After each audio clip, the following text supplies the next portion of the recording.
Мыкты маанай менен эле көрсөтүүбүздүн жүрүшүн алдын көздөй улантып жаткан чагыбыз эфирибиздин башында баса белгилүү өткөндөй эле бүгүн биздин студиябызда өзгөчө бир сыйлуу, кадырлуу конокторубуз келет деп баса белгилүү өткөнбүз. Ал эми тааныштырып өтө турган болсок, баарыбызга белгилүү болгондой эле 15 февраль советтик жоокерлердин Ооганстандан чыгарылган күнү катары белгиленип келет. Тактап айта турган болсок, быйыл 35 жылдын жүзү болуптур. Ал эми дал ушул күндүн урматына, ошон менен катар алдыда келе жаткан ата мекенди коргоочулардын күнүнүн урматына бүгүн биздин студиябыздын конокторундагы тааныштырып өткүм келип турат. Ооган согуш ардагерлеринин республикалык кеңешинин алдында түзүлгөн караван тобу бүгүн бизде конокто. Рустам Жаналиев, Алмазбек Субагожоев, Мидин Жээналиев жана Таалай Өмүралиев агаларыбыз бүгүн саламатсыздарбы? Кутман таңыңыздар менен студиябыздан көргөнүбүзгө абдан кубанычтабыз. Куш келипсиздер дейли. Башында айтып өттүк, ошол быйыл 35 жылдык өзгөчө бир маареке белгиленип атат. Бул күндү утурлай республикалык деңгээлде көптөгөн иш-чаралар дагы болуп өттү. Анан өзүңүздөр дагы токтолуп өтсөңүздөр ошол 35 жылдык маарекенин урматына. Мына жакында 15 февралда советтик аскерлердин Ооган жергесинен чыгарылгандыгын 35 жылдык эскерүү датасын белгиледик. Биз ушу караван тобу 12 февралда Кыргыз улуттук академиялык драма театрда Ооган илеби аттуу концертибизди ийгиликтүү өткөрдүк. Концертке белгилүү эстрада жылдыздары, ошондой эле Ооган согушунун ардагерлери катышты. Андан кийин 13 февралда улуттук филармонияда Ооганстандан чыккан 35 жылдык арналган мамлекеттик деңгээлде иш-чара өттү. Ал жерде коргоо министри, биздин республикалык кеңештин лидери Рыспаев Кожобек Жайчыбекович Бейшеев, Жолдош Арзыкуловичтер катышты. Эми бул Афгандын жергесинен чыгарылгандыгын датасы аябай ийгиликтүү өттү. Мен эми ушул Афганистанга катышып келген Ооган ардагерлерин ушул эскерүү датасы менен чын жүрөктөн куттуктайм.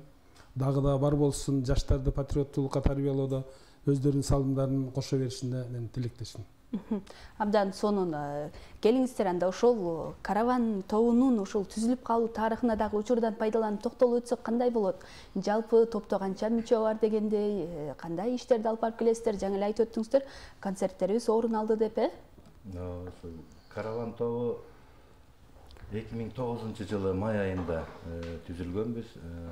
Ошондо анда дагы Кыргызстандын куралдуу күчтөрүнүн түзүлгөнүнө 28 майда бир чогулуп ага чейин ушул афган балдар болуп афган жөнүндө ырларды гитара, аккордеон чогулуп ырдап жүрчүбүз. Анан ошол кезде бир идея келип, биздин 1 май районунун ардагерлеринин председатели Мамытбеков Таалай деген дарылчы, ал киши кийин өтүп кетти, раматылык.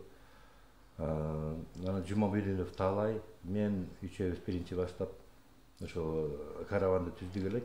Андан кийин бизге Мидин келип кошулду, Рүстөм айка, ошо баарыбыздын тең музыкалык билимдерибиз бар.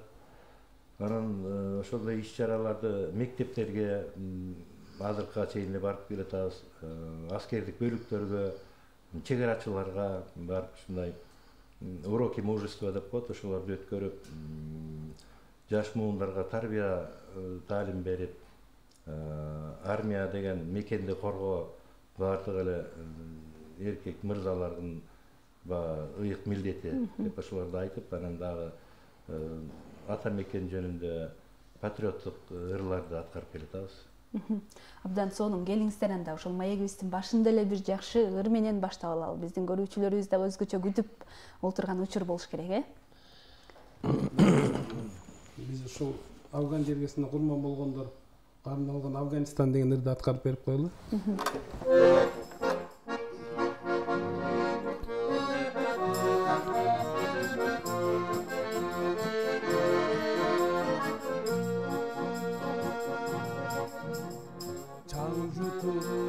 Бостада барам чурка, алдыда турган сыды ажал курчап, артымда элим жерим ата менен, қан төктүк коргоп сени Афганистан коргойм сени каз душмандан чарчадым тамекиңден берчи мага жокпу айланаңды жакшы кара көз ирмеп алайынчы мүмкүн болсо күзөтүң болсун бүгүн тынчтык сага Афганистан коргойм сени каз душмандан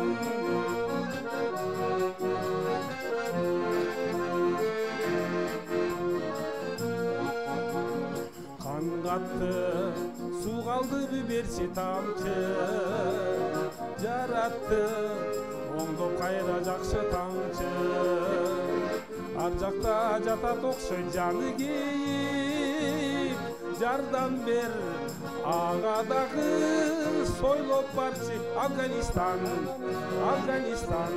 коргойм сени каз душмандан талайлар окко учту бия жаудан энелер ажырады баласынан көктөп көмүлүштү кепинделбей согуштун түбү түшсүн Афганистан түбү түшсүн Афганистан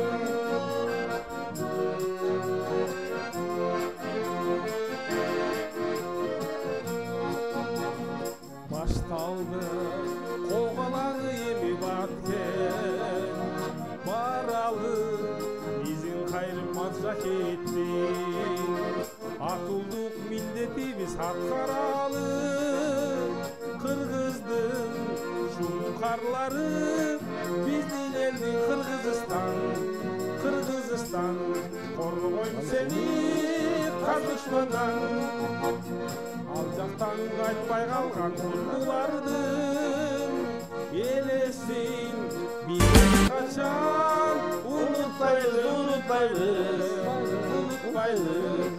биз эч качан унутпайбыз Абдан сонун баракелде дейли, мекенибиз ар дайым тынчтык гана болуп турсун деген жакшы тилегибизди дагы айтып өтөлү. Негизи эле ошол сиздер аткарып жүргөн ырлар кимдерге таандык? Өзүңүздөр жазып, өзүңүздөр оон чыгарырдайсыздарбы? Негизи эле репертуарыңыздарда канча ыр бар? Негизи ооба биз өзүбүз дагы чыгарган ырлар бар. Анткени ушу мен бир ыр жаздым эле, вертолеттор жөнүндө. Анткени Оған соғышында вертолеттағы чоң рөлді ойнаған. Арғындай учурга туш келип калганда анан ошо вертолеттор деп айтып коюп эле, ошо аты деле коюп элек, вертолеттор деп калдык. Ошол чыгарманы аткарып эле эле. Келиңиздер анда, сон болот. Өзүбүздүн ошо мен жазган.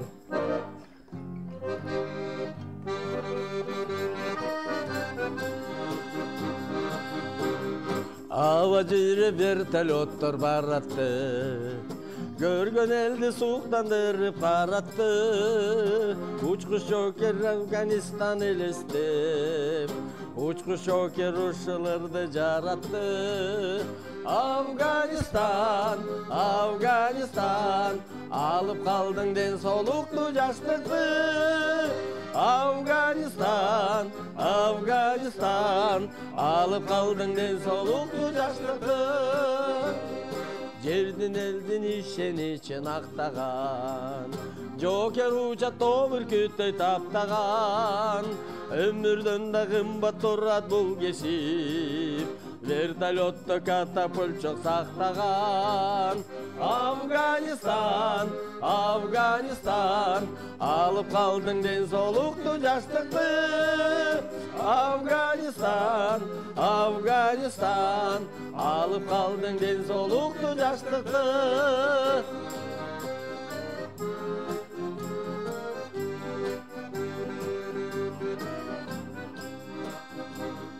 Торгой сайрап таң жаңыдан атканда, Beypилелим тайынч уйкуда жатканда жоопту ишке буйрук келсе учкун деп көтөрүлөт вертолеттор асманга Афганистан Афганистан алып калдың ден соолукту жаштыкты Афганистан Афганистан алып калдың ден соолукту жаштыкты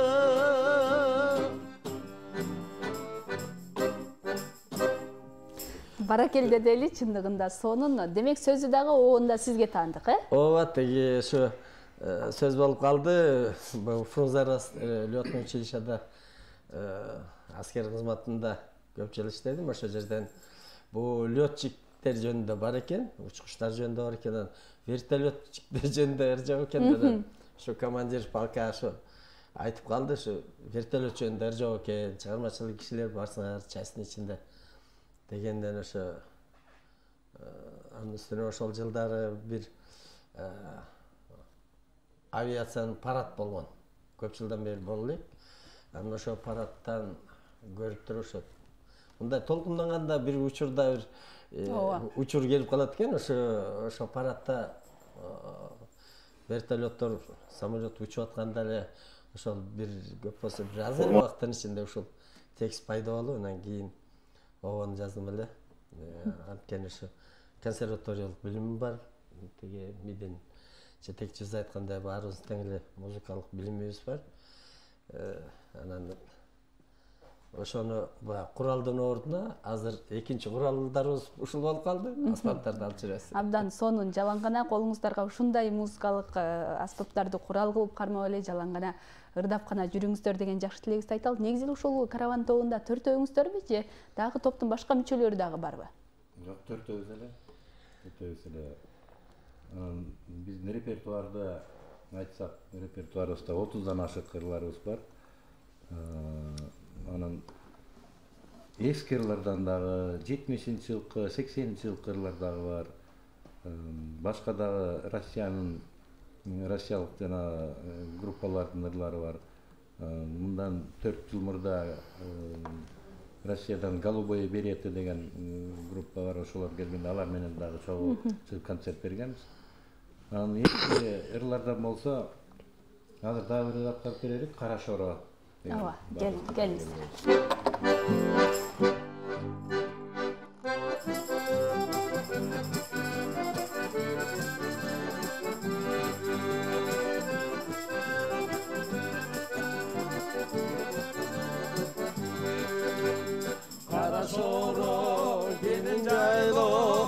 Saluma barganda dostor menen көңүл ачып оюн күлкү салганда достор менен көңүл ачып оюн күлкү салганда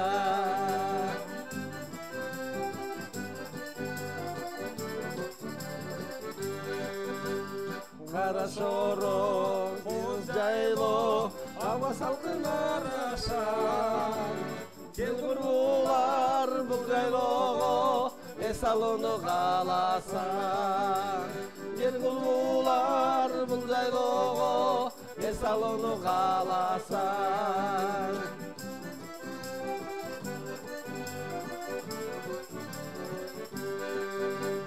Тобулагы жылжыбагы күнүрүн ачылгана Анын шаңдуу сыңгырашы музыкада йоголар Анын шаңдуу сыңгырашы музыкада йоголар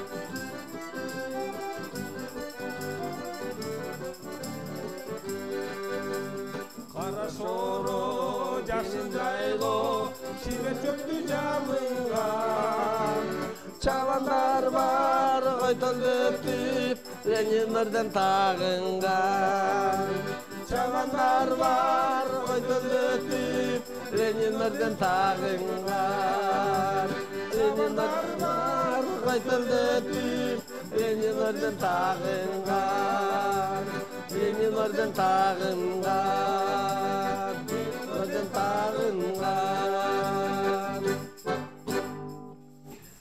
Абдан сонун чындыгында негизи эле ушул музыкалык билимиңиздер бар үчүн дагы ушул музыкалык инструменттерди кол ойнотуп жүрөсүздөр да, анан комузубуз дагы турат. Негизи эле канча ушул аспапта ойнойсуздар?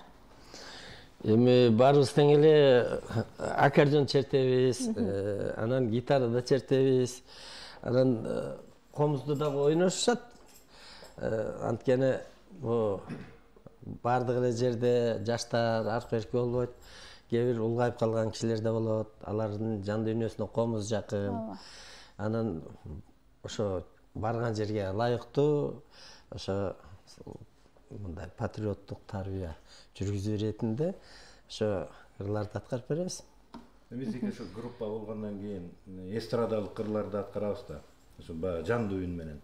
Ошондо Рүстөм байке бас гитарада турат, бас гитараны ойнойт. Мен соло ритм гитарада ойнойм. Мидин болсо клавишная, клавишада. Таалай болсо барабанда. Барабанда анан мындай чыкканда шылдырак ойнойт. Анан эстрада менен да чыгып калабыз. Негизи бардыгыбыздын музыкалык билимибиз бар. Мен өзүм жөнүндө айтсам, мен 10 жыл ошо мектепте музыка мугалим болуп иштегем. Андан кийин ушу биздин группа тобубуз түзүлгөндөн бери ошол топто ар кандай концерттик иш-чараларга ооган согуш ардагерлеринин мааракелерине барып өзүбүздүн өнөрүбүздү тартуулап, ошолорго өзүбүздүн өнөрүбүздү көрсөтүп, чыгармаларыбызды тартып барып турабыз. Сөзсүз мынабу маараке даталуу күндөргө өзүбүздүн жазылган ырларыбыз бар, өзүбүздүн ар кандай темада, көбүнчө ырлар патриоттук темада, анан мындай лирический темадагы ата мекен жөнүндө, эл жер жөнүндө дагы ырларды репертуарыбызда көп. Анан эми дагы деле ушундай иш-чараларда өзүбүздүн эмебизди, талантыбызды, өнөрүбүздү көрсөтүп келатабыз. Мурда эми Афган жеринде автомат кармасак, азыркы мезгилде биз колубузда гитара, комуз, аккордеон менен элдерге ушундай үлгү болуп, аларды патриоттуулукка, мекенчилдикти сүйүүгө өзүбүздүн салымыбызды кошуп келатабыз. Абдан сонун. Келиңиз Таалай мырза, сиз дагы өзүңүз тууралуу айтып өтпөйсүзбү? Негизи эле ушул сырттан караган адамга ошол колуңуздагы аспап менен ойноп коюу, ритм берип коюу оңой көрүнгөнү менен чындыгында оңойго турбаган жумуштардын бири, Ооба, өзүңүз айткандай, мен эми өзүм жөнүндө тааныштырып кетсем, өзүм аскер кызматкери болуп чыкканмын. Мурда бизде Кыргызстанда ушу тиги бучак боюнча аскер окуу жайы бар. Ошо тиги бучакты учурунун союздун убагында окуткан да. Анан кийин ошол тиги бучактарды тейлөө боюнча ошол жакта кызмат кылып жүрдүм. Ошол жакта кызмат кылып жүрүп анан пенсия деп коет эмес, пенсияга кеттим да.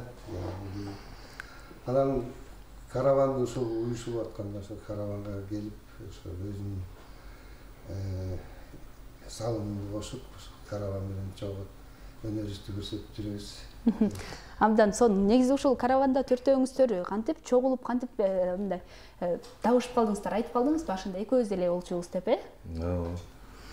Негизи ага чейин эле негизи тааныш болчуңуздар, ошол эле. Ага чейин жылыга ошо 15 февралда жолугуп калганда сөзсүз армияда деле, илгери ата мекен согушта деле ыр дайыма чогуу жүргөн да. Ыр жоокерлердин да духун, рухун көтөрүп. Биз чогулуп калганда деле ошол Афган жөнүндө андан башка ырларды ырдап жүрчүбүз. Анан ошентип жүрүп эле анан келе ушундай топ түзбөйлү ансамбль кылалы деп ошондон калдык. Анан 2010 беле же 11 беле Рүстөм байке Таалай экөөңөр келди. ооба. Таалай экөөңөр келип анан Таалай үчөөбүз, төртөөбүз болуп калдык. Анан дагы берки Таалай Жумамединов деген бизден кийин алып чыгып кетти. Анан Мидин келди. Мидин 13 же 12? 13-12 болуш. 12 болуш керек кийин. Ошондон бери төртөөбүз. Музыкада дагы анан мындай орусча айтканда единомышленники деп коебу. Ошондой болуп бири-бирибиздин музыка болгон табит бири-бирибизге төп келип калды. Ошондон бери иштеп келатабыз. Үй бүлөлүктө катышыбыз бар. Бул сөзсүз эле ушул караван тобунда эмес, башка мезгилде да бири-бирибизге колдоо көрсөтүп, дайыма чогулуп, ар кандай ырларды репертуарыбызга кошуп, анан эми сөзсүз эле афган темасында эмес, башка тойлордо да өзүбүздүн кызматыбызды кылып алып баруучулук, тамада ар кандай кызматтарды аткарабыз. Көп кырдуу турбайсыздарбы демек, э? Бир эле мындай неме эмес. Мидин тамада. Эстрада жаатында эмес, мындай лирический мына ырларды комуз менен. Эми азыр ушул жерде комуз менен да Рүстөм Байкенин бир жакшы ырлары бар. Рүстөм Байке ырдап берип койсо комуз.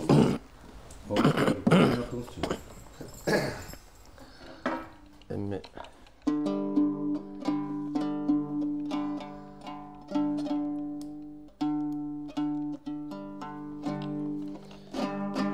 Кандай ырлардан ырдайбыз азыр?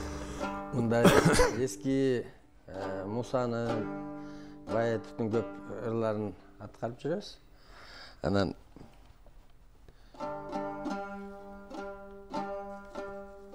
азыр биз санаттарын ырдап берсем дейм да, анткени астыбызда жигиттердин 23 февраль жакшы майрамы келип атат. Анан элде дагы таңкы маанайда кичине көңүлүн көтөрүп.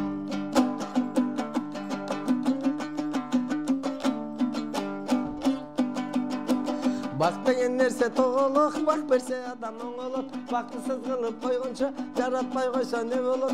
Кызматта иштеп турганда кыйыткан сөзүң эп болот. Кыйлагадан кың чыгарып, огойчу кыйын бир ажигиттей деп коет. Араның жүрүп турганда айткан сөзүң эп болот. Апырыл тамакташып, акылдуу жигит деп коет. Араның баштан кеткен соң, огойчу акмак бир болчу деп коет.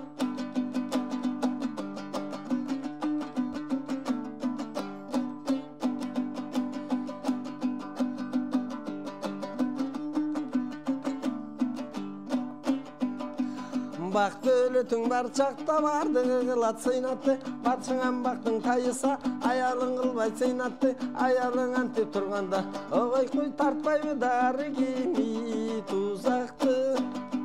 Бүгүнкү келген коногуң түгөлүк калбайт үйүңдө. Карыда бол, жашта бол, кадырлашкан түрүңдө. Акыры калат алтын баш, ого кыйнын акыры калат алтын баш, огойчу казылгана көрүндү.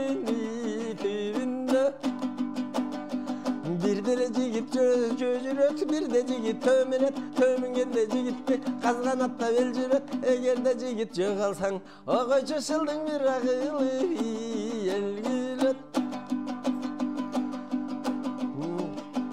Бетеге кетип бел калар, бектер кетип эл калар. Тең кадырын билбесе, темтейип жалгыз ер калар. Бардыгын ичке батырган, огойчу калдайган акалың жер калар. Аргыма каттың куйругу, бирде жүбек, бирде кыл. Эр азамат турмушу, бирде төрө, бирде кыл. Ойлонгула туугандар, огойчу упасыза дүйнөң имылышу. Баракелде дейчи, чындыгында таң эрте өзгөчө бир маанайды көтөргөн мыкты чыгарма үчүн да сизге. Таң эртеңде ошо үн ачыла элек болот окшойт. Мурунка караганда үндөрүбүз ачыла элеги көрүнүп турат окшойт. Бирок ошентсе дагы бир мыкты аткарууга аракет кылып бергениңиздер үчүн дагы ыраазычылык билдирели. Анан ошол алдыда 23 февраль келе жатат дегенде, негизи эле февраль ичи сиздерге кош майрам турбайбы, э? Ооба, мисалы мен ошо тиги Акшайрак жергесинен келдим. Акшайрак Кытай Кыргыз чек арасында беделин ашуусунун түбүндө дегендей. Ушу аскер кызматында көп жыл кызмат кылып жүрүп, жанакы 10-жылы отставкага чыктык, тиги Талай Өмүралиевдер болуп пенсияга чыккан учурда ошо балыкчыны алыстан тааныйт деп ушу бир чогулганда бул түштүк тараптан мидим, бул ат башы жактан, көл жактан чогулабыз да ошол кезде бири-бирибизди билип жүрчүбүз. Анан Алмаз айткандай чогулдук. Бул жигиттердин баары патриоттор. Мисалы бизге эч ким тияка барып бир патриоттук сезимин ойготуп кел, мектепке бар деп айтпайт. Же болсо бир айлык алып антип мынтпейбиз биз. Ошо мына Садыр Нургажоевич келгенден бери экономикабыз көтөрүлүп атат, тияктан жакшы иштер болуп атат. Анан руханий дүйнөбүздү ушундай если не мы, то никто дегенде биз кылбаса ким кылат. Ошо ардагерлер өз кызматыбызды аткарып ошо келечек муунга жаштарга патриоттук тарбия берели деп ошо эч кимге мындай күч кылбай, эч кимге тиги бирөөнө мындай кылып атабыз дебей, же болбосо мындай бирдеме бергилиң деп мамлекеттен айтпай, ошентип ошо келечек муунду бир патриоттук духка сезимген тарбияласак, руханий дүйнөсүн байытсак, ал чөнтөктө эле акча менен чектелбейт билесиз. Руханий дүйнөсү патриоттук сезими жогору эл бул мындан өткөн байлык жок деп ойлойбуз да. Ошо Акшыйракта ошо ушул учурда застава бар, жерде Акшыйрак заставасы бар, Карасай деген застава. Аякта эми суукту билесиз, катуу болуп атат. Ошол кезде ошо жерде азыр постто турушат. Биз жаш кезде кандай кызмат кылсак, ошол чек ара тилкесинде турушат.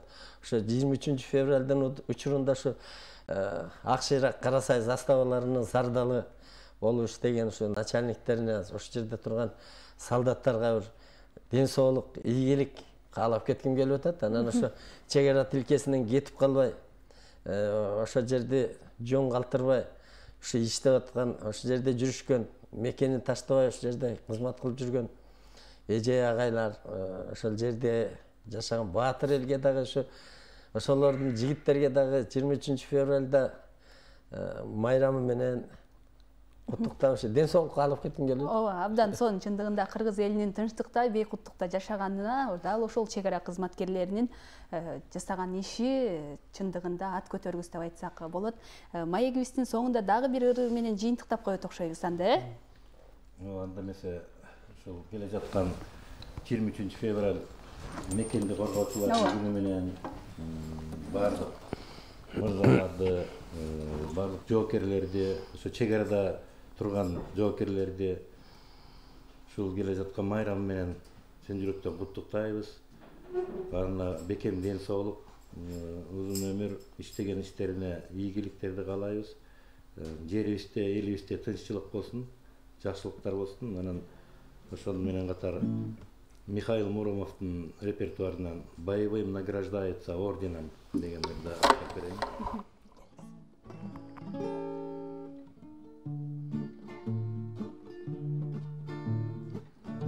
Высока, высока над землей синева, это мирное небо над Родиной. Но простые, строгие, слышим слова, боевым награждается орденом. Это значит, что где-то в ночной тишине злые пули надрывно свистят,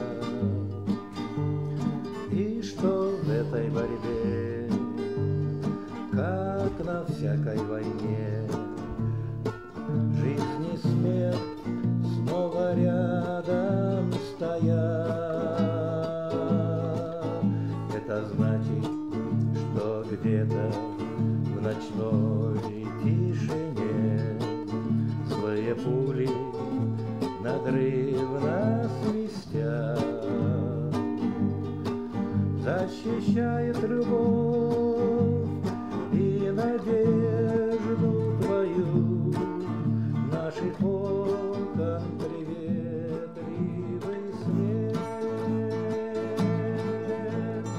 охраняя все то, чем мы так дорожим.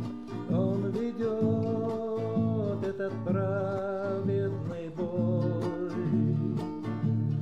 наше счастье и труд, нашу мирную жизнь от беды заслоняя собой. Высока, высока над землей синева, это мирное небо над Родиной.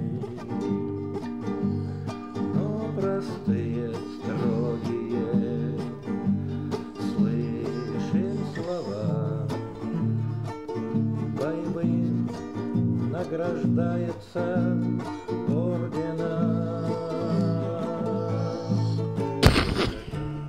Высоко, высоко, высоко. Ыраазычылык билдирели келиңиздер, биздин убактыбыз дагы соңуна чыгып бара жаткан экен. Анда учурдан пайдаланып, ошол эле учурда ушул 15 февралда өтүп кеткен жалпы ушул эскерүү дейбизби, же болбосо ушул көзөтүп кеткен жоокерлерди эскерүү, ошол эле аман кайтып келип ушул кайрадан мекенинде кызмат кылып жаткан жалпы ушул өзүңүздөрдүн санаалаштарыңыздарды куттуктап өтөсүздөрбү? Андан сырткары жаңы айтып өткөндөй эле 23 февраль мекенди коргоочулардын күнү дагы келе жатат.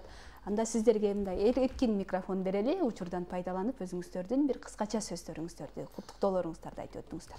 Рахмат. Ушу Жети Өгүз районунун Акшайрак деген тети тоолуу жеринде эмгектенип жүргөн жана заставанын дагы жала айтканым жигиттерине ошол Акшайрак өрөөнүндөгү суук татаал жерде ата конушун таштап кетпей эмгектенип жүргөн эр азамат жигиттерге, алар деле чегеранын сакчысы деп айтууга болот. Анткени көп учурларда ошолор чегара тилкесиндеги ар кандай окуяларга баа берип турушат. Ошолорду ошо майрам менен куттуктап, чын ден соолук, үйлөрүнө өмүр, кажыбас кайрат, анан кыргыз элине ошо тынччылык калып кетет элем. Сон келиңиз. Мен деле кыргыз элибизде тынчтык болсун, эч качан согуш болбосун. Келе жаткан 23 февраль ата мекенди коргоочулардын күнү менен баардык жоокерлерди, биздин палчандарды баарысына ден соолук каалайм, жакшылыктарды каалайм. Жерибизде тынчтык болсун. Айтылган тилектердин баардыгы орундалсын дейли, келиңиз. Жалпы ооган согуштун ардагерлерин быйылкы жыл 35 эскерүү датасы менен куттуктайм. Ооган ардагерлер дайыма бар болсун. Биздин девиз тирүүлөр үчүн курман болгондорго төбөлүккө тазим. Ооган жергесинде курман болгондорду эч качан биз унутпайбыз. Алардын элеси төбөлүккө эсибизде сакталат. Ошондой эле мынабу келе жаткан 23 февраль мекенди коргоочулардын күнү менен да жалпы кыргызстандыктарды куттуктап кетким келет. Эр жигит эл четинде, азамат жоо бетинде мекенди коргоо ыйык милдет дегендей, мекенди коргоодо ушул биздин жоокерлер, биздин куралдуу күчтөрдүн жоокерлери дайыма даяр турушсун. Эч кандай жергебизде согуш болбосун, элибизде, жерибизде тынчтык болсун.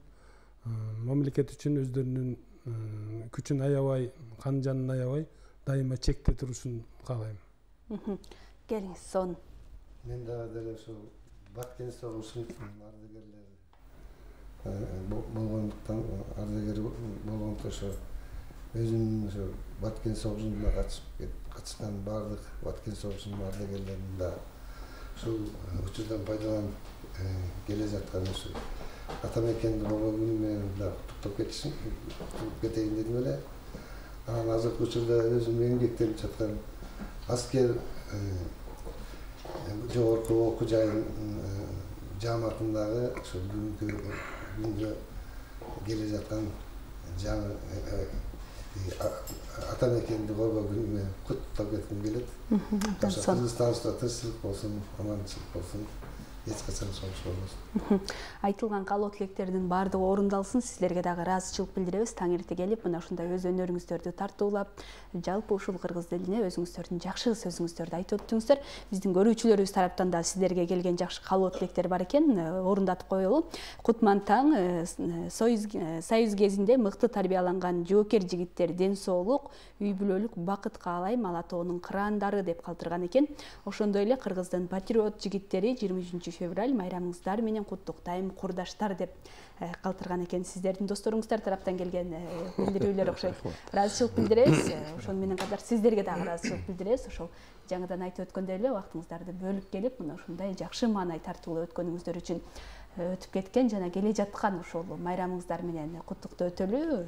Ар дайым бар болуңуздар. Ошол кыргыз элинин дагы болсо өнүгүп өсүүсүнө, тынчтыкта жашоосуна өз салымыңыздарды кошуп жүрө бериңиздер деген жакшы тилегибизди айталы.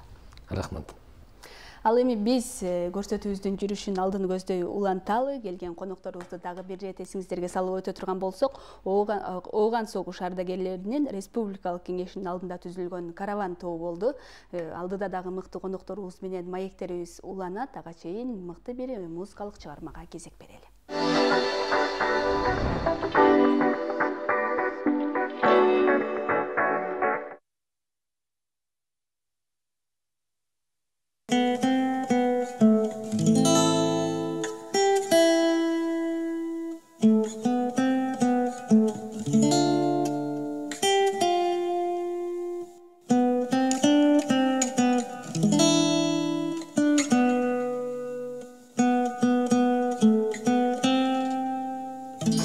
От героев былых времен не осталось порой имен. Те, кто приняли смертный бой, стали просто землей и травой. Только грозная доблесть их поселилась в сердцах живых. Этот вечный огонь нам завещанный одним, мы в груди храним. Погляди на моих бойцов, целый свет помнит их в лицо. Вот застыл батальон в строю, снова старых друзей узнаю. Хоть и мне 25, трудный путь им пришлось пройти. Это те, кто в штыки поднимался как один, те, кто брал Берлин. Нет у нас и семьи такой, кто б не памятен был свой герой. И глаза молодых солдат с фотографий увядших глядят. Этот взгляд словно высший суд для ребят, что сейчас растут. И мальчишкам нельзя не солгать, не обмануть, не с пути свернуть. Помни, дед твой солдатом был, как герой воевал и жил. Не щадя себя шел он в бой и друзей прикрывал собой. Он тогда еще знал о том, будет внук у него бойцом. Сможет большее он через много-много лет. Так хотел твой дед. Есть огонь тот в душе твоей, и сегодня в кругу друзей мы желаем тебе побед. Будь таким же героем, как дед. Мы желаем тебе добра. Ну-ка, братцы, все вместе, ура! В жизни все сможешь ты, не сдавайся никогда. Будь бойцом всегда. В жизни все сможешь ты, не сдавайся никогда. Будь бойцом всегда. Будь бойцом всегда.